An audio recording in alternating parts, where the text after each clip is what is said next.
చెప్తున్నాను కదా. సురేష్ గారు వస్తారు మీ దగ్గరికి, వస్తాను. ఆంజనేయ రెడ్డి గారు, ఏంటి సభ్య సమాజంలో ఇలాంటి మాటలకు అసలు స్థానం ఉందా? నియంత్రణ కోల్పోయి ఇలాంటి వ్యాఖ్యలు చేస్తే ఏంటి సభ్య సమాజంలో ప్రజలకు మనం ఎటువంటి మెసేజ్ ఇస్తున్నాము?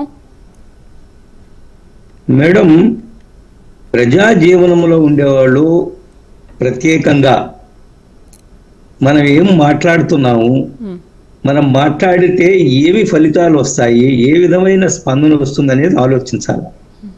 కొన్ని సమయాల్లో మేము కూడా చర్చలో పాల్గొంటున్నప్పుడు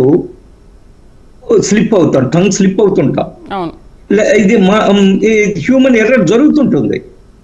కానీ అదే పనిగా అసభ్యంగా మాట్లాడడం. ఎప్పుడైనా నేను కూడా ఏదైనా డిబేట్లు మాట్లాడి మళ్ళీ అయిన తర్వాత నేను ఆలోచిస్తా, ఎందుకన్నా నీ మాట తప్పుగా అనడము, అవతల వ్యక్తి రెచ్చగొట్టినంత మాత్రం మనం ఎందుకు ఇట్లా మాట్లాడాలా? నేను కూడా ఒక్కోసారి నేను నా ఆత్మ పరిశీలన చేసుకుంటుంటాను. సమస్య ఎక్కడొస్తుందంటే,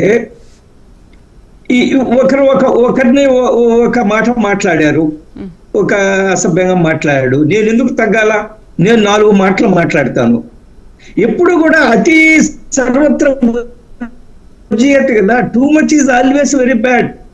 సమస్య ఏమిటి? How much is too much? మీరు 2 మాట్లాడింది టూ మచ్ అయినప్పుడు నేను 4 మాట్లాడితే ఇంకా టూ మచ్ అవుతుంది. ఏమిటి తప్పే ఉంది? ఇదేనా రాజకీయాల సభ్యతా సంస్కారం? ఇది కాదు కదా.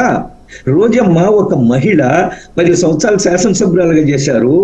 ఇందాక ఏం మాట్లాడారు మీరు చూపించారు కదా. మేము మా నోటితో ఆ మాటలు కూడా మాట్లాడలేకున్నాం. అదేనా సభ్యత?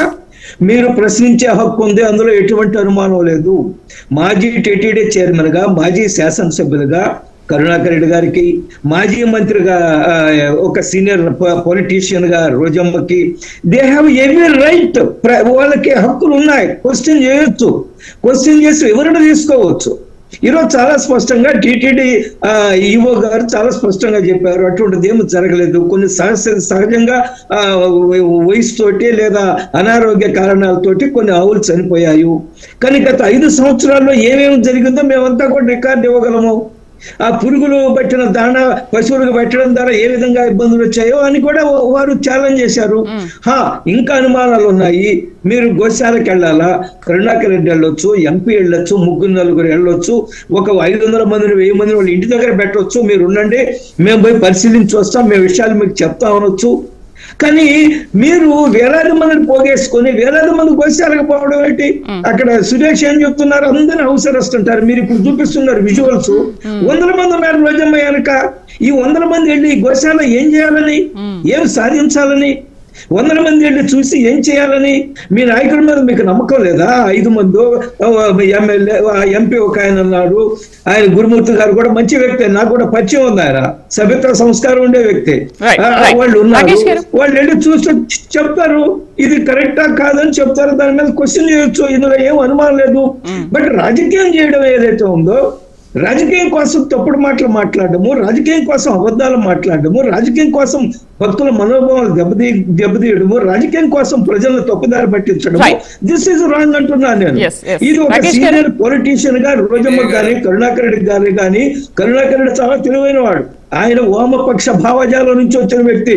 ఆయన సడన్ గా దైవభక్తి ఎట్లా పెరిగిందో, దేవుడికి ఎట్లా అయ్యాడో నాకైతే తెలియదు. కానీ ఆయన చాలా ఆరోపణలు ఉన్నాయి. నగరాయ్ అన్నాడు, లేదా ఇంకేదో క్రిస్టియన్ పదకులు వివాహాలు జరిపాయి. అదే వాటన్నిటి జోలికి నేను పోవడం లేదు. మారచ్చు మనుషులు, సహజం. ఆయన భక్తుడు కావచ్చు. కానీ తీరు వాళ్ళు నేను చెప్తాను.